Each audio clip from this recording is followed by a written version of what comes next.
Hey, what is going on, guys? TalkNorwichCity here, back for another video. Today is my predicted 11 going into this Sunday's game against Ipswich Town. Derby day is nearly upon us, and I'm very nervous indeed. But without further ado, let's get straight into the predicted 11. So in goal, our only real option at the moment is Michael. Already spelt that wrong. Michael McGovern. I think he's come in and done fantastically well. 2 clean sheets, made a couple of good saves. His kicking's improved.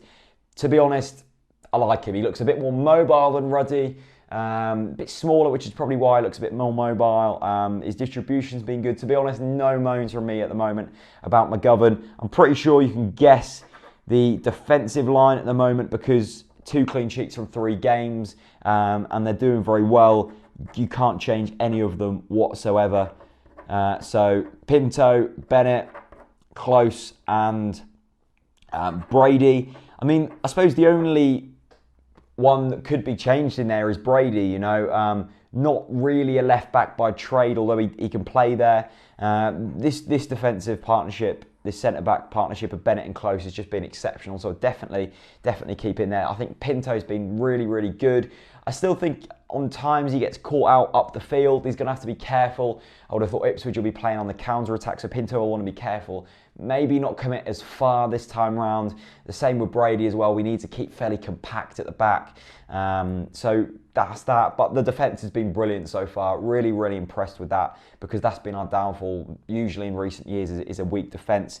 I'm going with the same midfield partnership of Alexander Tete and Johnny Howson. Howson is like the Rolls Royce of footballers. He doesn't stop. He's just brilliant. I think he's probably one of our best players, if not the best player. Lovely goal against Bristol. He goes in there. And Tete, who I was surprised to see play against Bristol. We all know that his knees aren't the best, but obviously he's in good shape. His recovery time is good. So I'm hoping that he can go back in there because he's vital to this team. He breaks play up. He moves it forward. And as I always say, Tete can drop in deep. Howson can bomb on forwards. It works really nicely. There's a nice balance between them two, which I really like.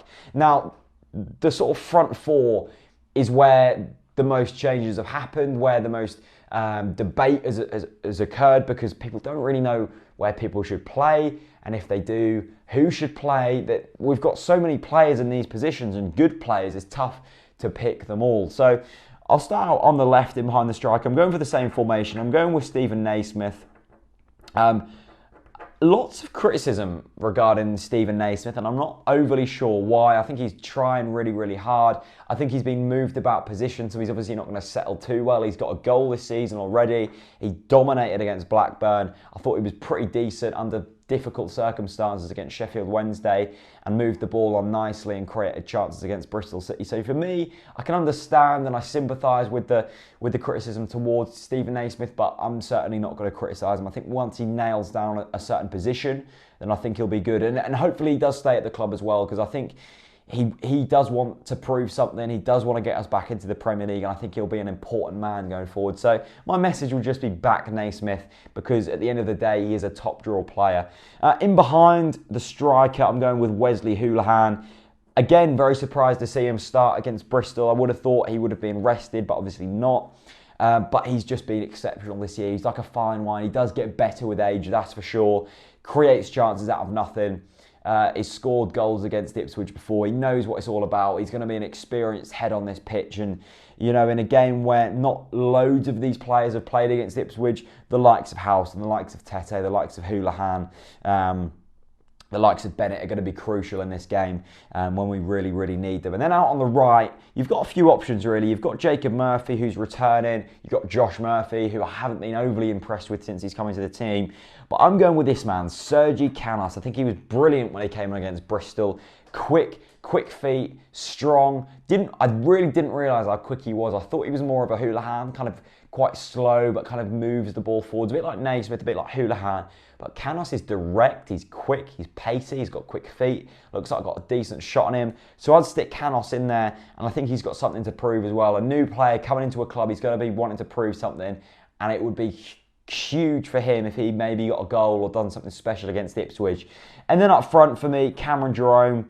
who I think in this division is a good player. He was getting loads of praise, which I was pleased about against Bristol City. Worked tirelessly, dropped in to pretty much centre-back when we needed him. Made a few big headers, a few big slide tackles, which was absolutely fantastic to see. And that's the kind of joy of playing this formation with these players, because if we do need to defend, Jerome can literally drop into centre-back with these two.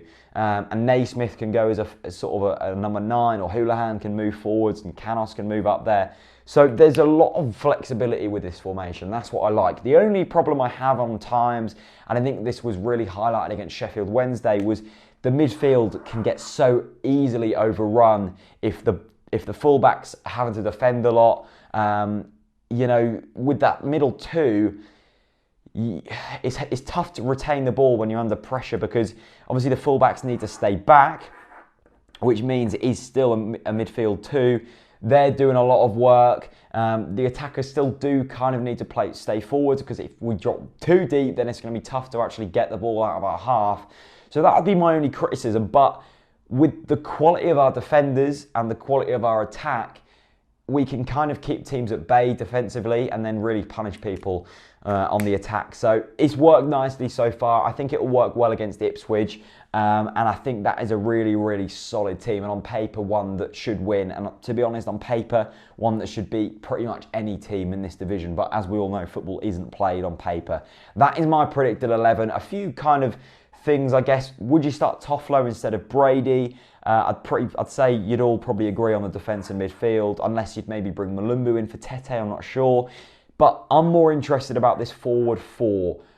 I'm pretty sure you'd all start Jerome up top, but would you start Naismith, Houlihan and Canos in behind? You've got options, you really have. So let me know down in the comment section below. Leave a like, go and check out my match preview. That's also on the channel. And yeah, thank you so much for watching, and I will see you on Sunday. Peace out.